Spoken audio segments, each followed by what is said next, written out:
Y'all are on social networks of one kind or another, but not every social network is meant for absolutely everyone. And we hear a lot about the growth of Facebook and the growth of Twitter, but in fact, it's smaller social networks that are growing much more quickly.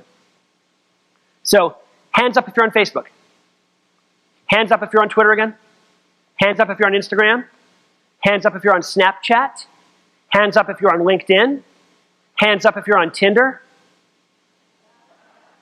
Like at least 30 people in the room are lying right now, so that's fantastic. We are using these other social networks. So who here would say that they're regularly on 4 social networks? Who's regularly on 5? On 6? Who here is not on a 1?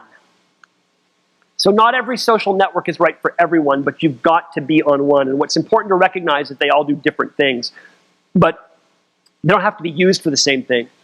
If you have a business, marketing it on Instagram can be a terrific way to do it, but you don't have to be salesy about it. This is Ben & Jerry's Instagram feed, which is actually, instead of being about ice cream, is actually just sort of a lovely ode to living and working in Vermont, because that's such a huge part of their brand. I follow GE on Instagram because they have really great, cool pictures of massive pieces of technology. My favorite brand on Instagram is Adobe. You'd think the people who make Photoshop and Flash would be using a visual network like Instagram to pump their product, but they don't. They know that they can market to you for that in other ways, online on bigger screens especially. Adobe's Instagram feed is really just a massive HR pre-recruiting tool. It shows what it's like to live and work with and for Adobe.